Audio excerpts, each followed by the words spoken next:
Welcome to A Slob Comes Clean, the podcast. I'm Dana White. I blog almost every day as Noni, which is short for anonymous, over at aslobcomesclean.com. That's where I share my personal deslobification process. As I figure out the cleaning routines and strategies that work in my own home, I share the truth for people who, don't like cleaning and organizing. So thanks for joining me today. This is podcast number 65. I am talking about getting back into routines today, okay? Specifically, catching up to routines. I have talked about this many times, but honestly, it is the thing that I come back to over and over and over and over in my own deslobification process. So this is what's top of my mind. This is what I'm going to talk about. Thanks so much for those of you who have sent me such kind notes about and comments about my book contract. Yes, I am trying to figure out how to balance all of my routines and balance the book writing and all that kind of stuff. But one thing I wanted to talk about really quickly before I get into everything else is one of you had just left a comment on last week's podcast. Last week's podcast was about my thoughts on hiring someone to help you clean your home. And it was basically a really bad experience that someone had, that one of you had. Like a really, really bad experience. Really nice things broken.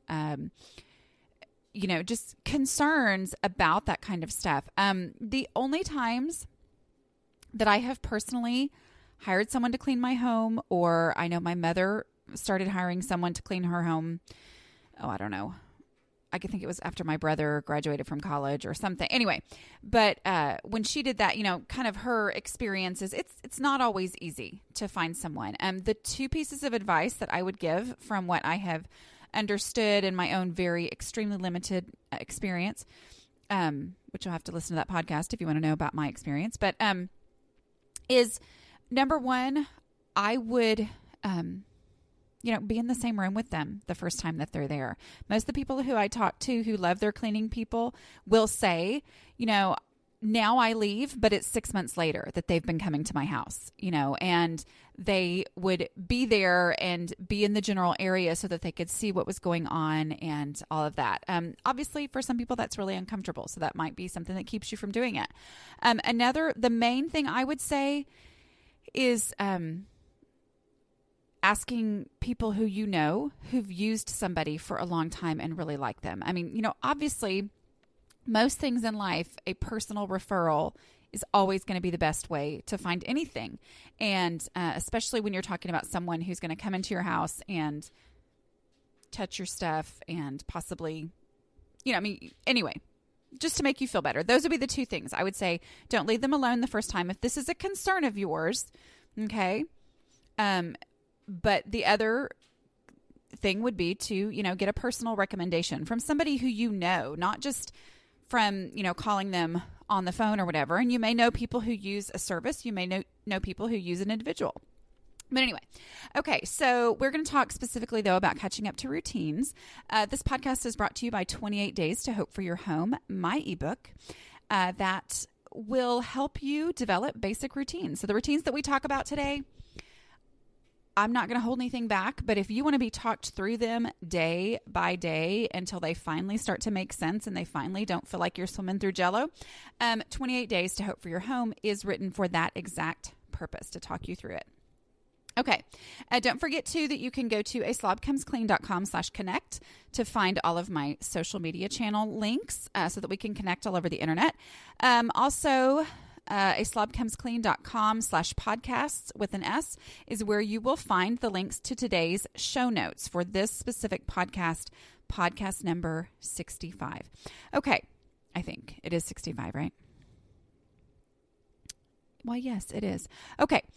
So, talking about routines. Okay, so I am getting back into routine. This is the second week of school. That's the stage of life that I'm in right now. And so that determines basically how things go. But I think even in the times in my life where although I don't know that there ever has been a time because I was either in school or I was teaching or whatever. But, I was hearing somebody say recently, somebody who does not have children in school, that there's still something about summer. For my mother, she's of retirement age, but, she does garden club and all these different things. Well, in the summer, they take off from those things. And so it's just kind of a natural time of year for things to be different and out of the routine. And so this fall, starting school back and things getting started again, meetings or whatever it is that you're involved in, it's just a natural time to kind of get back into routines or either start routines. But for me, it's getting back. Okay. So that's been my focus for these last couple of weeks that I've been home. And my kids have been at school and I'm back to writing on the blog, as you know, podcasting. Now I'm working on this book. And it hit me the other day. So here's kind of how I do it. I get overwhelmed if I look at my house and I think, oh my word, I let things go over the summer. It got out of control. I've got to clean it from top to bottom. Yeah. So that never works, like ever, ever, ever for me, but it is so the natural thing that comes to me. Oh my goodness, I need to spend all this time cleaning and get it perfect. The one thing that I hope I've learned, even though I still find myself not having learned things. The thing I hope I've learned and that I do grasp now from this deslobification process is that is less effective because it's not attainable, like at all. It's way less effective than just starting back in on the routines that I know are going to work and that I know are going to make an impact on my home. Okay. So it's actually Monday while I'm recording this. I'm trying desperately to get things done as much as I can for the blog on Mondays so that I can write for the book on the other days.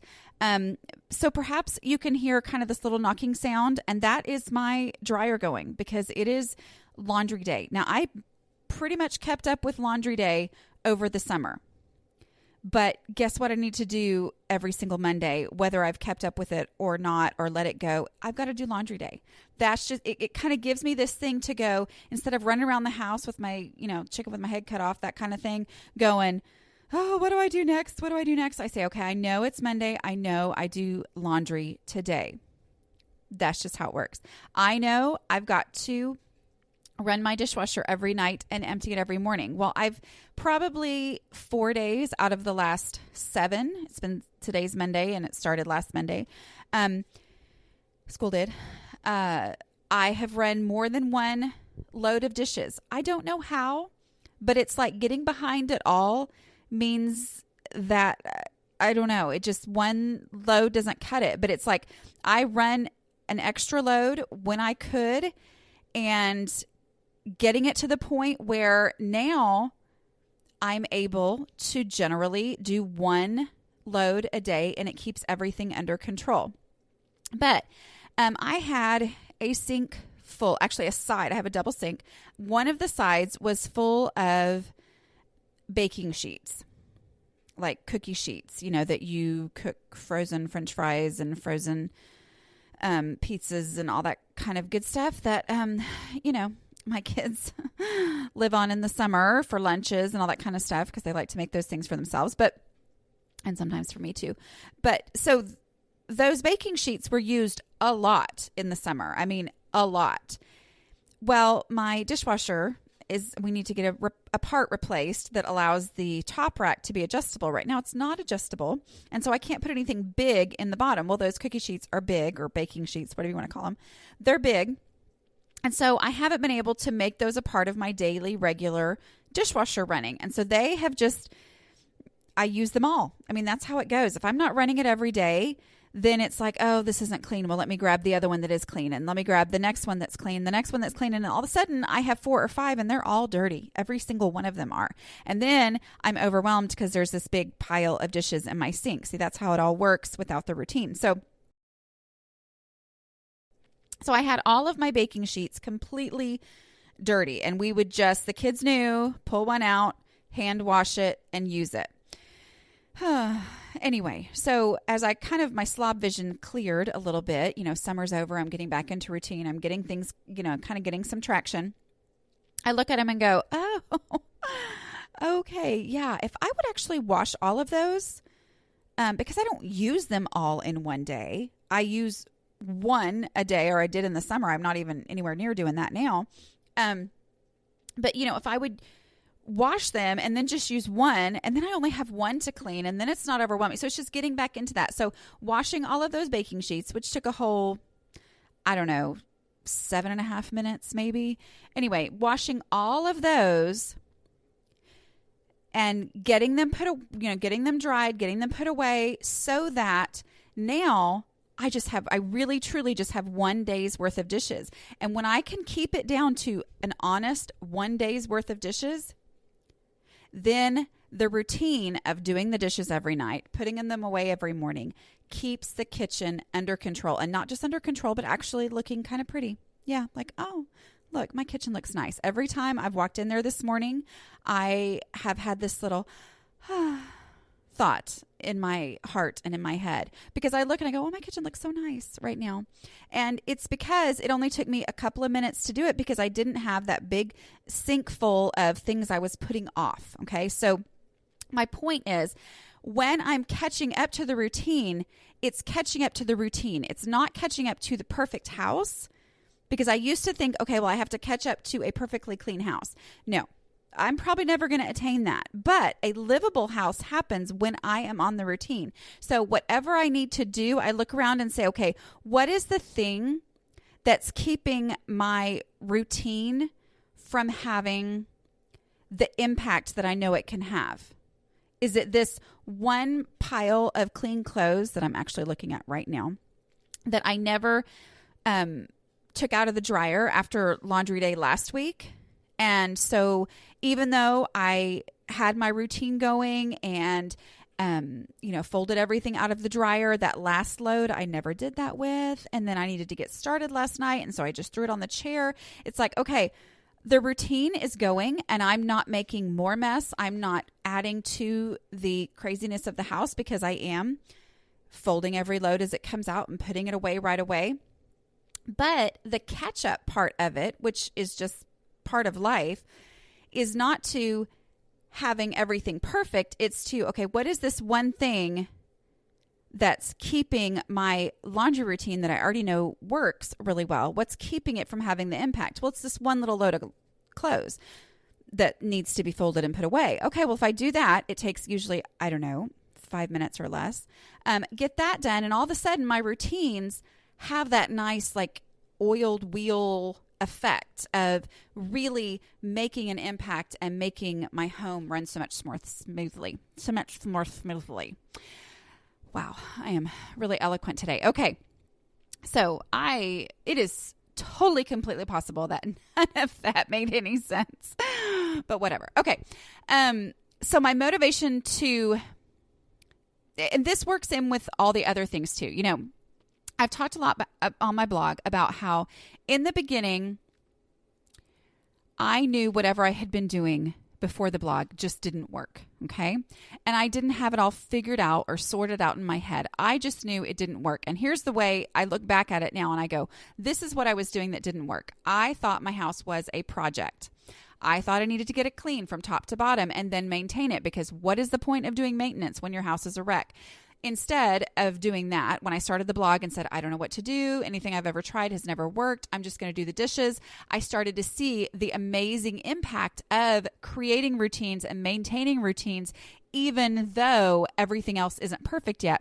The impact that has, and how much it moves me toward having that overall clean house that I really always desperately wanted. Okay.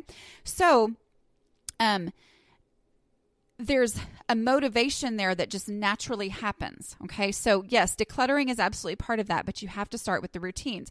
By having a routine that I am going to wash my dishes every day and close all the drawers, that routine triggers something in my head that says, okay, this drawer right here, I can't close. I want it to be part of my routine because the kitchen looks really nice and finished if all the drawers are closed, but I can't close this one because it's too full of junk. And so then that naturally spawns the decluttering. Is spawns the right word? I don't know. Anyway, that naturally produces that motivation and energy to declutter that drawer and take the stuff out of it that I don't need so that it can close, so that it can keep going with the routine. Okay. So the routine is what I'm catching up to, and it motivates those other focused, actually beneficial projects. Okay. Because here's the other thing. Projects are great, but routine is everything. I fell under the delusion, which happens a lot to me. I kind of fell back into one of my old delusions. This summer was fun. It was not lazy at all. I had a kid doing a musical theater program for several weeks. I had a kid on a swim team for several weeks that met at 6 a.m. Thank you very much. I had another kid doing football training camp.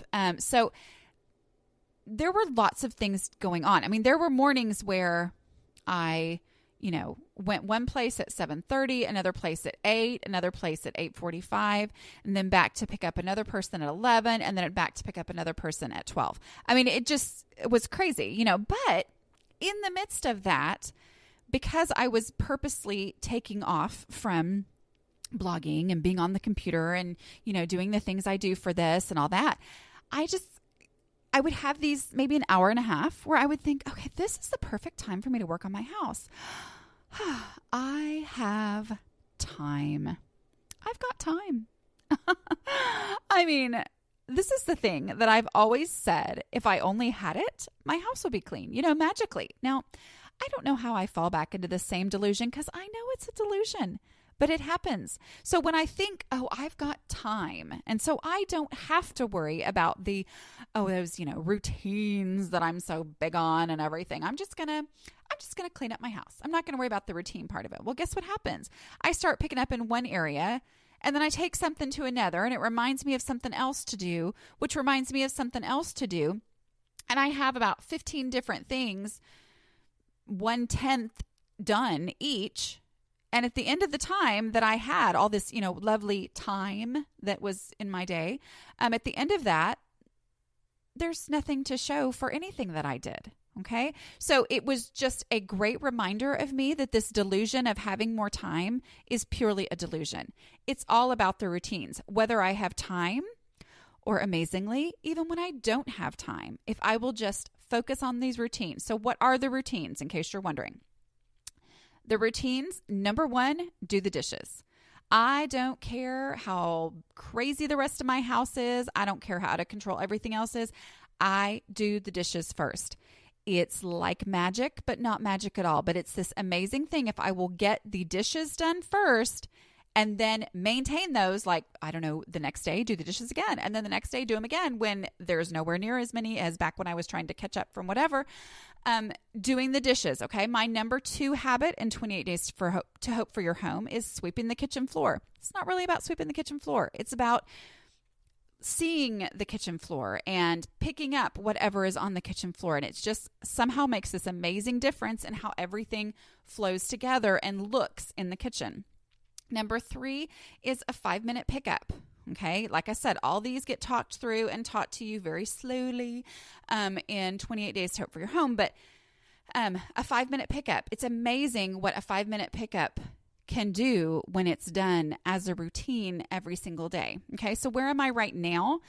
I am trying to remember to do a 5-minute pickup, like a legitimate, it's 5 minutes. At the end of 5 minutes, you're done, unless you've been getting on my nerves by not actually doing what you're supposed to do for those 5 minutes. But anyway, a 5-minute and only 5-minute pickup. If I can remember to do that in the evening when everybody's home, we all do it together. Guess what a 5-minute pickup times 5 people is? 25 minutes. That's a really big impact. But if I forget to do it at night, guess what? I do it in the morning by myself, just me. And that's only one measly 5 minutes. Although really, truly my 5 minutes equals about 12 and a half everybody else. But anyway, that's just, part of it, getting back into that routine. Yes, I have the ideal of doing it at night when everybody can do it and my kids can do it, because that's being a good mom and that's being what they should learn, and they should all have to have a part of it. Yes, absolutely they should. But if I forget to remind them, they're not going to remind me. And then what happens? The house doesn't get picked up at all and it gets out of control. Then the last of these, I'm sorry, that was the last one. The other one is checking the bathrooms for clutter. just quickly making sure that the bathrooms are picked up so that when I do go to clean them, it's easy to clean them, quickly without having to first pick everything up. Basically, it comes down to the all or nothing mentality that I tend to have. That doesn't work. The all or nothing mentality results in a messy house that gets messier and messier and messier. Going ahead and saying the routines are everything and I'm going to jump in on them and I'm going to base my projects on what will make my routines easier, that's what actually brings me to a point of making progress in my home, because that's what actually matters, right? Okay. I am going to, okay. So as we get into this year, I would love to hear from you at aslobcomesclean@gmail.com. Some of your ideas for podcast subjects that you might have. As I've said, I'm working on a book that is due November 20th, and it won't come out until January of 17, but it is a huge project. So I would love to let you guys come up with some of the brain power to actually come up with the podcast ideas. But I also have had requests before. I don't know necessarily, but I've wanted to do this, and sometimes I have and then I forget, to advise on some other podcasts that you can listen to, because I know it helps me so much to have podcasts to listen to. I mean, today's laundry day, and I have one podcast that I've been listening to for the day. It's about 30 minutes or so. And I turn it on while I'm going in and I'm folding the clothes and moving the clothes from the washer to the dryer. I stick my phone under my arm because I don't have it hooked up to Bluetooth right now. Stick my phone under my arm while I go carry the clothes to the different places in the house, drawers and things where they go. But I use that podcast to kind of motivate me. It's like, oh yeah, I get to go listen to this podcast while I'm folding laundry and putting it away and, changing over the laundry for laundry day. So that's a good positive thing. And I know sometimes you need more podcasts. I've had several of you over the summer who have emailed me and said you were ready for a new podcast because you'd listened to all the old ones over and over. So anyway, I have been listening to some other podcasts. As I've shared before, I listen to a lot of business ones, but I think because I'm working on the book and my brain power is kind of at maximum level, already maxed out, I'm not really interested in business podcasts right now because I really don't want anything else to do. But so I'm kind of, listening to ones that are more, I don't know, just enjoyable. And one that I started listening to recently that I really have, it kind of took me a minute to get used to it, but I like it. And it's called Happier with Gretchen Rubin. It's way more professional than mine, so don't listen to it if you're going to come back and wish that mine was more professional, because she's got like editors and all that kind of stuff. Anyway, but it's her, she writes at The Happiness Project, I think, or she wrote a book called The Happiness Project. I had never read any of her stuff. I've heard her name. I've heard her mentioned. I like the name, The Happiness Project. I always thought that was a neat name. Oh yeah, I should read that one day. I saw her at Podcast Movement and thought, oh, I think that might be Gretchen Rubin. Well, and then I realized, well, since I've never read any of her stuff or listened to her stuff, it would be really weird for me to go up and say, hey, are you Gretchen Rubin? Well, no, I've actually never read your stuff. But anyway, so now I have been listening to her podcast and I really like it. It's just very normal, everyday, subjects. It's not like cleaning like us, but she really focuses on habits and personality types and, just making things work in your life. And it's her and her sister, and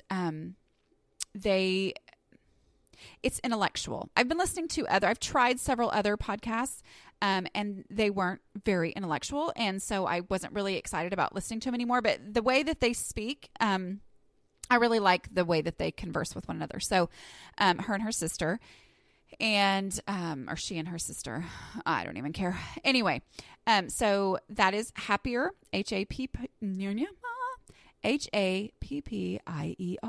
with Gretchen Rubin. And you can look those up in iTunes. So that's just one for you to go look at. And as I find others, I will share them with you as well. Thank you so much for joining me, and I will talk to you next week. Bye.